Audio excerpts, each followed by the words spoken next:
orang itu lebih senang sekarang tuh to be okay saat nggak okay gitu ya. Nah, berusaha jadi baik-baik saja. Betul, saat tidak baik-baik saja itu menjadi tagline orang banyak sekarang. Iya. Akhirnya apa yang terjadi sekarang, banyak kasus-kasus suicide misalnya gitu ya. Atau misalnya atasan kita yang nggak sesuai cara komunikasi dan sebagainya gitu ya. Nah, itu juga mengganggu. Sebenarnya itu kan saatnya kita memprioritaskan kesehatan mental di tempat kerja. Jadi setiap pekerja berhak untuk mendapatkan lingkungan kerja yang aman dan nyaman. Itu sih sebenarnya. Tapi ketika kesehatan mental karyawan tidak oke, stres, depresi, cemas gitu ya, penuh tekanan gitu ya. Nah, tentu banyak target perusahaan yang nggak dicapai. Kan orang kalau mau dengar psikolog itu kayaknya, apalagi orang tua takut ya, Bu ya, ngapain ke psikolog? Kamu sakit jiwa iya, ya. Nah, itu yang perlu kita edukasi, bahwa orang psikolog itu nggak harus yang memiliki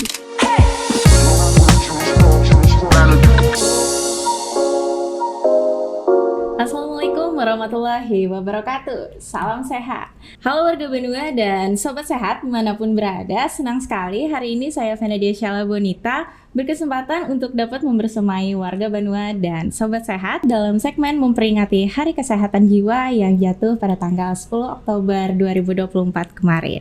Tentu saja hari ini saya tidak sendiri. Kali ini sudah berhadir di tengah-tengah kita narasumber yang luar biasa dan tentunya informatif dan edukatif di bidangnya. Ada Ibu Melinda Bahri, SPSI Psikolog. Selamat siang Ibu, bagaimana kabarnya hari ini? Alhamdulillah sehat. Ya, bagaimana kesehariannya Ibu dalam beberapa hari ini? Keseharian seperti biasa, melayani klien ya, orang-orang yang memiliki masalah psikologis, mendengarkan masalah-masalah orang gitu. Oke, jadi baik, nanti kita akan berbincang-bincang sedikit nih Bu, karena kesehatan mental kan semakin menjadi perhatian bagi banyak orang, dan kesadaran akan pentingnya kesehatan mental ini juga terus meningkat melalui berbagai kampanye dan acara-acara. Tentu nanti ini bukan hal yang sepele ya Bu ya, dan nggak main-main. Nanti akan kita kupas secara tajam dan terperinci terkait Hari Kesehatan Jiwa ini bersama narasumber kita, Ibu Melinda Bahri, SPSI Psikolog. Baik, untuk yang pertama nih Bu, kita harus menyadari dulu nih bahwa banyak sekali masyarakat awam di luar sana, terutama saya sendiri nih, yang masih belum mengetahui seberapa penting sih kita harus menjaga kesehatan jiwa ini. Monggo silahkan Ibu. Oke, terima kasih Mami. Jadi menjaga kesehatan jiwa itu sama pentingnya dengan menjaga kesehatan fisik. Ya, jadi makanya ada tagline-nya, nggak ada kesehatan itu tanpa kesehatan jiwa gitu ya. Jadi kesehatan jiwa itu memang bagian penting dalam kita melaksanakan aktivitas sehari-hari, baik bekerja maupun keseharian kita. Kalau jiwa, kesehatan mental kita itu terganggu, misalnya sederhana aja nih, stres karena macet misalnya gitu ya, atau sampai di tempat kerja ada teman kerja yang kira-kira nggak cocok ya, atau misalnya atasan kita yang nggak sesuai cara komunikasi dan sebagainya gitu ya. Nah, itu juga mengganggu. Sebenarnya itu kan namanya kalau di psikologi itu distress ya, masih stres kecil ya. Nanti belum lagi pulang kerja masalah dengan di rumah, tetangga, keluarga dan sebagainya. Jadi dengan menjaga kesehatan mental ini sebenarnya sederhana. Nggak ada vitaminnya sih yang bisa diminum, tapi sebenarnya cara bagaimana kita coping stress sih namanya ya. Coping stress. Bagaimana menghadapi stres yang dapat membuat kita tuh rilis dari masalah-masalah yang kita hadapi. Nah, itu sih yang penting. Cara coping stress itu yang memang harus dimiliki oleh setiap individu ketika dia menghadapi tekanan. Pressure. Berarti sangat penting ya Bu untuk menjaga kesehatan jiwa ini, karena banyak nih orang di luar sana atau mungkin orang-orang terdekat kita yang masih belum sadar seberapa penting sih untuk menjaga kesehatan jiwa ini sendiri. Terus juga masih banyak orang juga yang belum mengerti dan seringkali abai terhadap isu-isu kesehatan jiwa, bahkan mental, dan sering dipandang sebelah mata. Padahal dampaknya sangat signifikan. Betul. Nah, untuk memperingati Hari Kesehatan Jiwa tahun ini, apa sih Bu temanya yang diangkat untuk Hari Kesehatan Jiwa ini dan apa maknanya? Iya, sebenarnya tema tahun ini adalah kesehatan jiwa di tempat kerja. Jadi saatnya kita memprioritaskan kesehatan mental di tempat kerja. Jadi sebenarnya ini adalah isu-isu yang sudah pernah diangkat sebelumnya, tapi mungkin tahun ini kita lebih memprioritaskan, dalam arti kata setiap pekerja berhak untuk mendapatkan lingkungan kerja yang aman dan nyaman. Itu sih sebenarnya. Jadi tidak hanya kalau kita lihat kan mungkin kesehatan mental itu di sekolah gitu ya, atau di lingkungan keluarga. Ternyata di tempat kerja pun banyak individu atau karyawan yang mengalami isu kesehatan mental. Nah, itu jadi kita berharap bahwa, karena kalau namanya pekerja itu tentu dia dalam bekerja itu ada tuntutan dari instansi gitu ya. Pimpinan. Betul, ada visi misi yang harus dicapai, ada target harus harus capai ya. Tapi ketika kesehatan mental karyawan tidak oke, stres, depresi, cemas gitu ya, penuh tekanan gitu ya. Nah tentu banyak target perusahaan yang nggak dicapai ya. Nah ini kadang-kadang orang melihat oh dia nggak masuk kerja banyak absen, mungkin karena males aja kali ya gitu ya. Mungkin karena orang ketemu melihat ini, ketemu itu ya Bu ya. Iya, melihat padahal sebenarnya ada masalah loh dengan kesehatan jiwanya. Nah itu kadang-kadang yang belum aware di lingkungan kerja. Nah, makanya penting juga di lingkungan kerja tidak hanya rekan sekerja, tapi juga dari atas sampai ke bawah itu memahami mengenai kesehatan jiwa gitu. Karena semua orang bisa. Memang seperti tadi Mbak Mia sampaikan itu masih orang melihatnya sebelah mata. Ah masalah gitu aja dipikirkan. Mungkin masih dianggap sepele ya Bu ya. Iya itu aja. Oh kayak gitu biasa. Aku juga pernah. Jadi kita nggak bisa membandingkan masalah orang dengan kita itu sama. Nah itu kadang-kadang masih menjadi apa ya perhatian kita, terutama untuk orang-orang yang memang rentan atau punya resiko yang cukup tinggi terhadap isu kesehatan mental. Itu yang perlu kita perhatikan. Oke, jadi perlu diketahui bersama kesehatan mental atau jiwa ini juga berguna untuk meningkatkan kualitas kehidupan ya Bu ya. Bahkan hal ini menjadi perhatian yang di seluruh dunia karena mengingat 60% dari populasi dunia ini adalah pekerja. Nah, jadi kesehatan jiwa ini juga menjadi prioritas utama seluruh masyarakat untuk menyadari akan masalah kesehatan mental. Lanjut lagi nih Bu, bagaimana sih Bu sebagai seorang psikolog melihat persepsi masyarakat terkait kesehatan jiwa saat ini? Ya, saat ini memang masyarakat itu mulai dengan maraknya, bukan marak sih, memang sekarang eranya udah digital ya. Jadi semua orang bermain dengan media sosial. Memang di media sosial itu campaign mengenai kesehatan mental udah lumayan bagus ya. Cuman terkadang yang kalau kita perhatikan kadang-kadang banyak orang terlalu banyak itu banyaknya self diagnosis yang kita khawatirkan mendiagnosa sendiri ya Bu. Betul, itu yang kadang menjadi perhatian kita ya. Terlalu marak juga kampanye tentang atau edukasi tentang kesehatan mental. Kadang memberikan itu bukan orang yang kompeten juga, bukan profesional di bidangnya. Akhirnya menjadi overthinking gitu ya. Nah sedikit mungkin aku kena isu kesehatan mental nih, aku misalnya ya bipolar nih kayaknya, depresi nih gitu ya. Nah kadang-kadang padahal sebenarnya nggak seperti itu. Karena kecemasan juga mempengaruhi ya Bu. Betul, setiap diagnos itu memang kadang-kadang ada gejala simptom yang memang tumpang tindih ya. Misalnya gejala cemas dan depresi ada simptom yang sama gitu ya. Tapi bukan berarti dia kena salah satunya gitu, bisa jadi yang lain juga gitu. Jadi memang harus ke profesional dan memang dengan dengan media sosial ini diharapkan juga orang semakin memahami bahwa kesehatan mental itu juga perlu mendapatkan akses layanan kesehatan jiwa. Nah itu yang kadang-kadang stigma di masyarakat ini yang perlu kita perhatikan. Orang kalau mau dengar psikolog itu kayaknya, apalagi orang tua takut ya Bu ya, ngapain ke psikolog? Emang kamu sakit jiwa gitu ya. Nah itu yang perlu kita edukasi bahwa orang psikolog tuh nggak harus yang memiliki, kan kalau masalah jiwa itu dipersepsikan mungkin dengan gangguan jiwa berat ya, yang berat padahal cuman hanya curhat masalah teman ya, masalah keluarga, relasi dengan orang tua nggak oke, atau dia punya traumatis sendiri yang belum selesai gitu ya, yang mungkin nggak bisa dia sampaikan dengan orang terdekat. Mungkin perlu sarana atau teman ya Bu ya. Perlu tenaga profesional yang netral yang bisa mendengarkan dia dan nggak kenal siapa-siapa, hanya dia aja sehingga dia nyaman untuk bercerita gitu. Kadang kan ada orang juga ya Bu ya yang introvert. Betul. Mungkin susah untuk berteman atau mencari teman bercerita. Mungkin bisa ya Bu ya untuk ke psikolog. Betul. Nah, jadi memang meluruskan stigma ini memberikan pandangan ke masyarakat bahwa ke psikolog ataupun psikiater itu bukan hal yang tabu atau aib ya sebenarnya. Jadi semua orang punya masalah, cuman terkadang orang itu lebih senang sekarang tuh to be okay saat nggak oke gitu ya. Nah berusaha baik-baik saja. Betul, saat tidak baik-baik saja itu menjadi tagline orang banyak sekarang. Akhirnya apa yang terjadi sekarang, banyak kasus-kasus suicide misalnya gitu ya. I'm okay not to be okay Bu ya. Iya.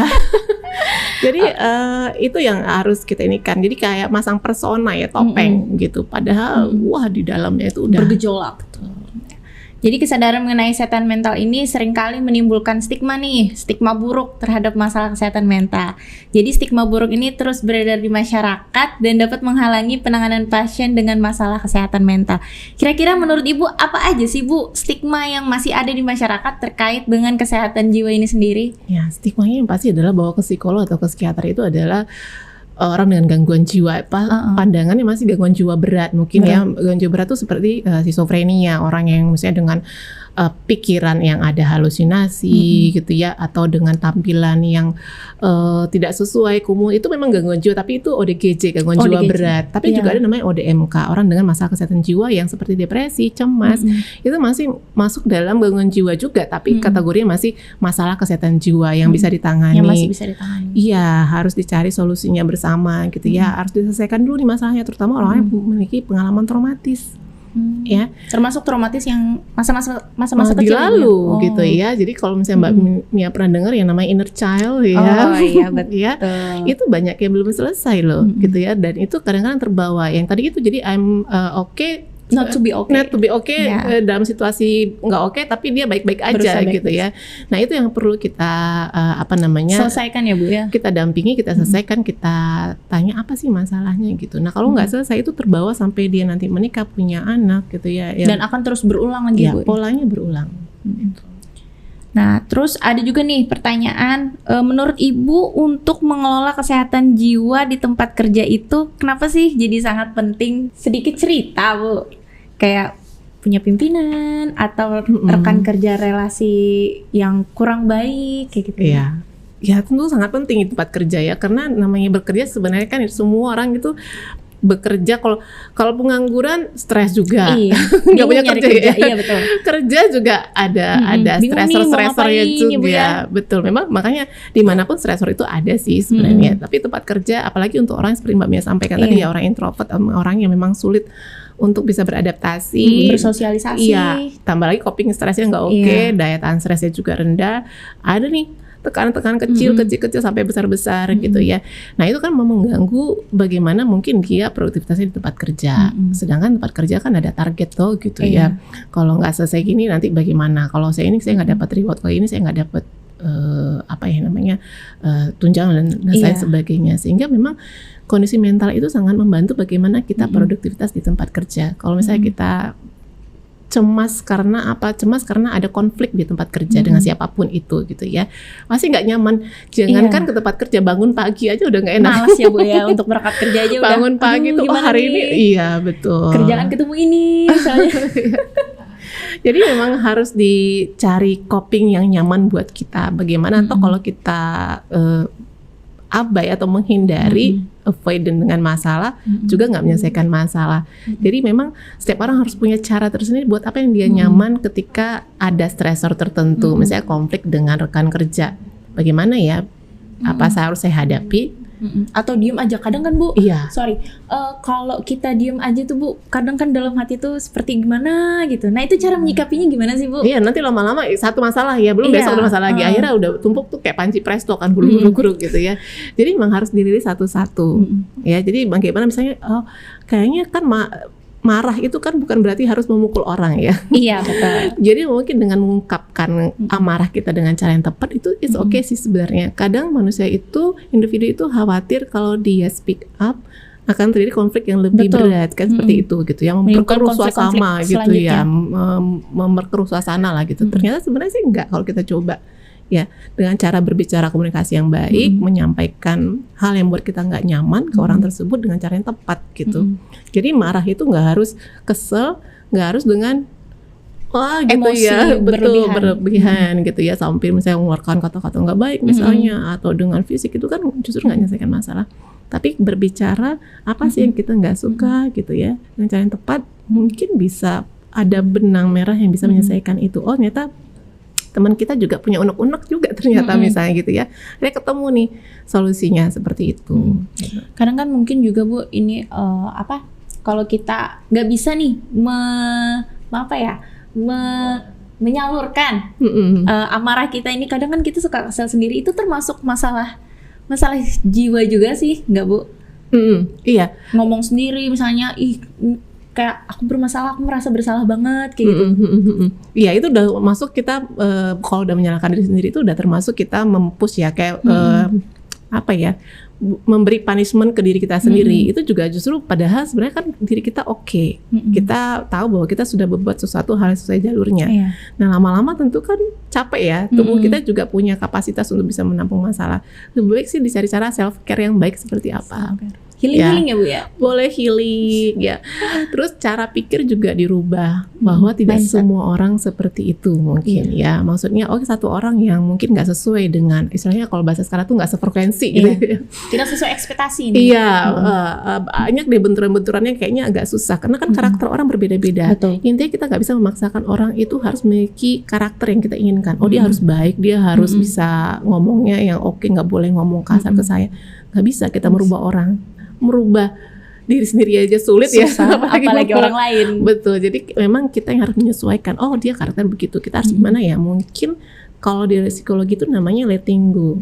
Letting go. Karena saya nggak terlalu nggak terlalu ini dengan metode memaafkan. Kadang-kadang nggak terlalu refer ya, karena memaafkan itu oke sih maafkan, tapi sebenarnya kan masih Iya. bergumam dalam hati. Betul. Biasanya nggak terlalu efektif dengan beberapa klien, tapi kalau letting go, melepaskan, udah deh. Saya nggak bisa merubah apapun tentang dia, jadi lepaskan aja. Dia memang begitu. Saya mencoba mungkin dengan menerima, betul, acceptance dengan dia. Kemudian saya mencoba mungkin relasi dia dengan dia kenal baik teman iya, tapi mungkin nggak deket gitu ya. Saya mencari mungkin relasi yang lain. Sekedar cukup tahu mungkin ya Bu ya. Betul. Karena kalau saya maafin aja orang kayak gitu ya, beberapa sih nggak efektif sih Mbak kalau saya lihat ya beberapa. Jadi maafkan tapi gitu ya. Bergumam. Tapi kalau letting go kita melepaskan, udah lepas aja, jadi dia nggak numpuk di dalam pikiran dan juga perasaan kita gitu. Jadi untuk warga Banua nih dan sobat sehat dimanapun berada, penting banget nih menjaga kesehatan jiwa di tempat kita bekerja, karena lingkungan kerja yang sehat ini secara fisik ya Bu ya dan mental akan berkontribusi pada produktivitas yang lebih baik. Iya pastinya. Serta hubungan harmonis nih untuk rekan kerja juga, serta kesejahteraan karyawan secara keseluruhan. Ada lagi nih Bu, apa aja sih langkah-langkah konkret yang dapat diambil perusahaan atau tempat kita bekerja guna mendukung kesehatan jiwa dari karyawan itu sendiri? Sebenarnya harusnya setiap perusahaan itu memiliki bukan memiliki sih, sebenarnya harus juga aware dengan kesehatan mental ya. Betul. Sebenarnya dengan mereka terutama bagian struktural yang di atas juga harusnya juga memiliki keterampilan bagaimana bisa memahami orang-orang dengan masalah kesehatan jiwa gitu ya.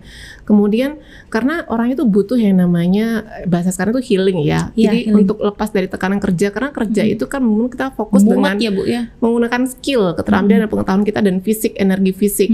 Mental tuh secara nggak langsung sebenarnya juga kena, cuma kita nggak tahu aja, nggak sadar ketika udah pulang kerja baru kayak burn out ya gitu ya, lelah segala macam. Jadi memang di perusahaan tuh harus punya kayak budaya itu ada waktu memang kebersamaan dengan karyawan. Kayak sekarang tuh ada misalnya capacity building, outbound keluar. Betul. Gitu ya. Jadi selain untuk refreshing, juga di situ ada satu bentuk kelompok terapi gitu sih biasanya pernah saya lihat tuh ada perusahaan mengadakan itu tuh bagus menurut saya. Jadi ada juga tenaga profesional psikolognya untuk bikin terapi kelompok bersama. Jadi kayak FGD gitu ya.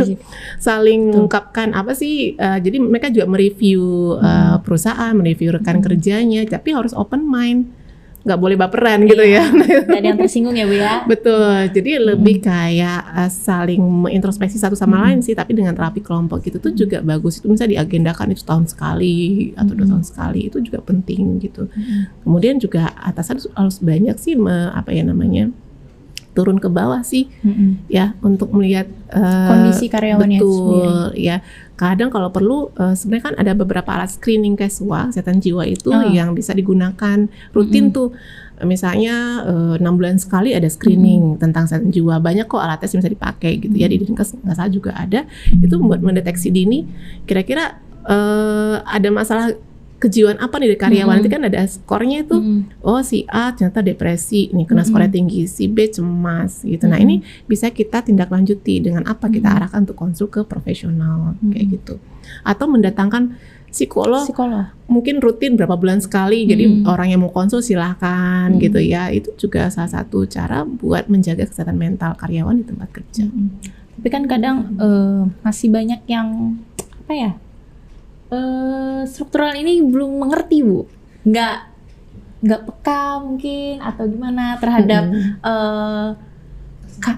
kesehatan mental dari staf itu sendiri. Jadi kadang bingung juga Bu, untuk mau cuti aja mungkin harus menyelesaikan pekerjaan kantor atau gimana gitu. Mungkin kadang-kadang hambatan tuh di komunikasi Iya, ya. betul. Ya di komunikasi yang kadang-kadang hanya satu arah gitu ya. Memang beberapa leader itu memang kan sebenarnya leadership itu ada beberapa karakter yang harus juga di apa ya, sebagian karakter mereka yang sebenarnya juga ada bentuk kepekaan empati keluar juga ke bawahan gitu, nggak bisa yang otoritas gitu kan. Semuanya harus sesuai dengan ini ya. Cuma memang seperti Mbak Mia sampaikan nggak semua sih. Tidak semua begitu Bu. Iya. Cuman ada beberapa Bu. Mungkin dengan podcast ini bisa bisa mulai ada aware ya, memahami bahwa sebenarnya ya tonggak utamanya itu dari atas dulu gitu. Kadang-kadang atasan tuh kalau datang cuma bilang, kamu hebat deh hari ini gitu guys ya, karena nggak harus dengan karyawan teladan gitu ya, nggak harus dengan bentuk trofi ya, kadang-kadang dengan statement aja itu menenangkan gitu. Oh ya saya berharga ya gitu ya, oh saya itu merasa dihargai ya Bu ya jadinya oleh pimpinan. Iya, karena kita jadi self reward kan, itu yang menaikkan motivasi kerja kita gitu. Jadi menjaga kesehatan jiwa di tempat kerja ini itu bukan cuma tanggung jawab individu ya Bu ya. Betul. Tapi juga tanggung jawab dari perusahaan atau tempat kita bekerja. Lingkungan kerja yang sehat secara mental akan membawa banyak manfaat. Iya. Baik bagi karyawan maupun perusahaan secara keseluruhan. Dengan mengambil langkah-langkah yang konkret tadi nih seperti yang sudah Ibu Melinda jelaskan, itu perusahaan dapat meningkatkan produktivitas, mengurangi absensi ya Bu ya. Betul. Malas kerja atau segala macam, serta menciptakan suasana kerja yang lebih positif dan harmonis. Betul. Kira-kira apa sih Bu, apa aja nih jenis dukungan psikologis yang sebaiknya tersedia bagi karyawan atau pekerja? Dukungan psikologis itu sebenarnya kalau bisa itu kalau di sekolah tuh ada namanya konselor peer group ya, konselor teman sebaya gitu ya. Kalau di sekolah itu, jadi kadang-kadang orang itu lebih nyaman konseling dengan rekan kerja, teman. Betul, rekan kerja. Sepantaran. Betul. Nah, kalau di tempat kerja itu sebenarnya dari American Psychological Association pernah menyarankan itu untuk ada namanya memberikan keterampilan DPA ya, dukungan psikologis awal. Kalau sekarang itu namanya P3LP, pertolongan pertama pada luka psikologis di tempat kerja. Jadi yang di training itu dilatih itu adalah beberapa karyawan mungkin dengan beberapa memiliki keterampilan tertentu, misalnya dia punya empati yang oke, gitu ya, komunikasinya bagus, sehingga sebagai konselor itu dia mampu gitu. Nah mungkin perlu ada sih kalau di sekolah tuh mungkin BK gitu ya, BK gitu ya, mungkin ada dibuatkan seperti ada beberapa karyawan memiliki skill itu, sehingga ketika ada karyawan yang kita lihat memiliki masalah psikologis itu diberikan pertolongan awal dulu ya, first aid-nya lah gitu, P3K-nya dulu gitu ya. Kita dengarkan, kita gali apa sih masalahnya, kita tenangkan dulu. Karena di pelatihan itu juga dilatih bagaimana konselor itu juga bisa memberikan teknik relaksasi. Mindfulness misalnya itu bisa dilakukan siapa aja, nggak harus psikolog ya, itu diberikan ke konselornya. Nah itu kan tapi dengan pelatihan khusus ya Bu ya, khusus. Nah jadi kalau misalnya masalahnya masih belum selesai baru di refer ke tenaga profesional gitu. Ada nggak sih Bu, Ibu punya pengalaman pribadi nih mungkin sobat sehat atau cerita yang mungkin menunjukkan dampak positif dari perhatian kesehatan jiwa di tempat kerja? Oh iya. Pengalaman Ibu aja nih. Pengalaman bahwa orang itu sehat mental gitu ya. Betul.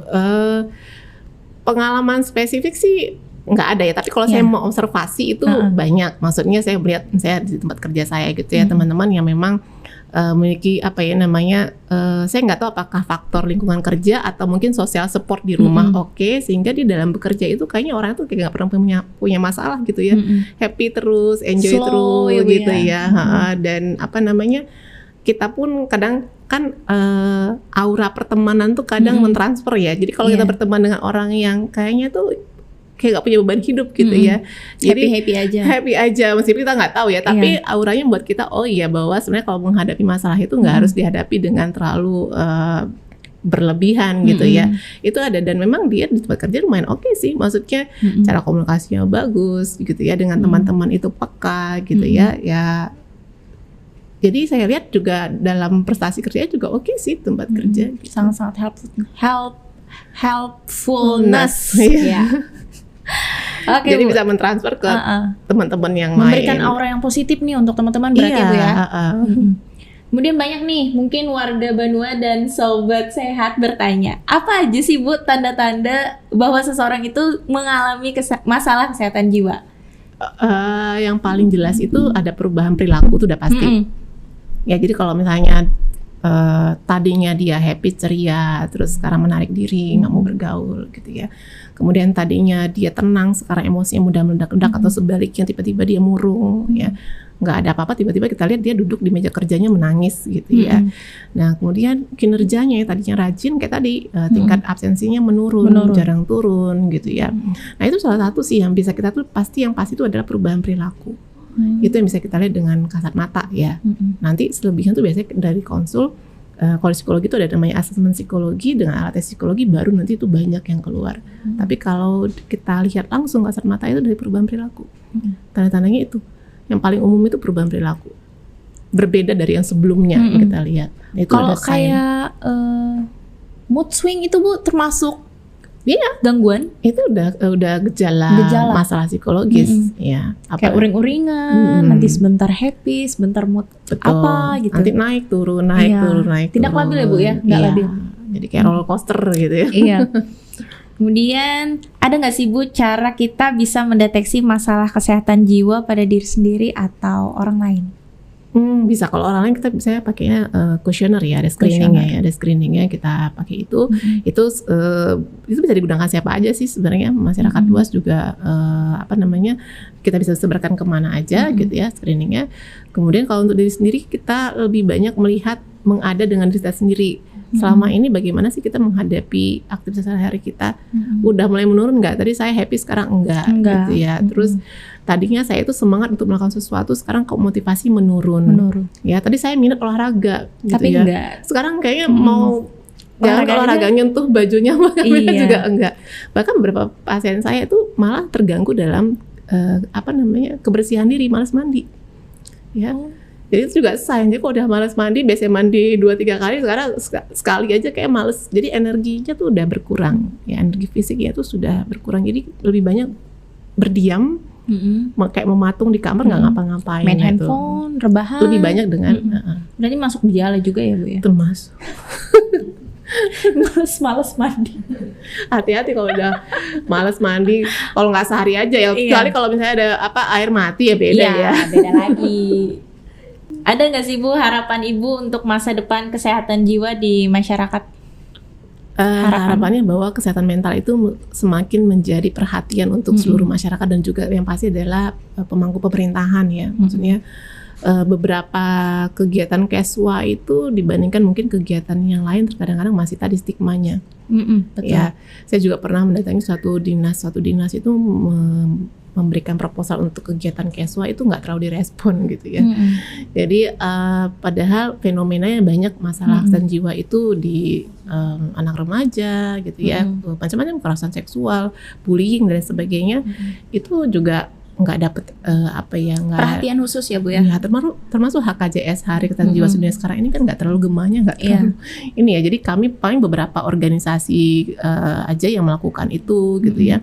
Atau misalnya di tempat tapi nggak terlalu bergema seperti mungkin event-event yang lain. Gitu. Terlalu booming ya Bu. Ya stigmanya masih begitu karena dianggap masih belum penting ya. Karena melihat kalau orang sudah masalah kesehatan jiwa, kalau orang udah sakit jiwa artinya udah depresi, cemas, dianggap sebagai orang yang lembek gitu istilahnya. Kamu gitu aja dipikirin. Mental kerupuk. Iya betul. Oke, warga Banua dan sobat sehat dimanapun berada, demikian perbincangan kita terkait Hari Kesehatan Jiwa dengan tema kesehatan mental di tempat kerja atau mental health at workplace. Hari Kesehatan Jiwa Sedunia ini juga membawa beberapa pesan penting untuk kita semua, diantaranya kesehatan mental dan lingkungan kerja ini saling terkait erat ya Bu ya. Tempat kerja yang mendukung kesehatan mental akan membantu meningkatkan produktivitas dan kesejahteraan karyawan itu sendiri. Serta dampak kesehatan mental atau jiwa ini juga terhadap pekerjaan dan individu. Kesehatan mental yang buruk dapat mempengaruhi performa kerja dan kualitas hidup seseorang, sehingga perlu ada perhatian khusus terhadap hal ini. Baik, kami ucapkan terima kasih banyak kepada Ibu Melinda Bahri, SPSI Psikolog, yang telah meluangkan waktunya hadir di podcast kita hari ini. Semoga Ibu sehat selalu. Amin, terima kasih. Sampai bertemu di segmen-segmen selanjutnya. Sampai bertemu di segmen selanjutnya. Wassalamualaikum warahmatullahi wabarakatuh. Salam sehat. Waalaikumsalam warahmatullahi wabarakatuh.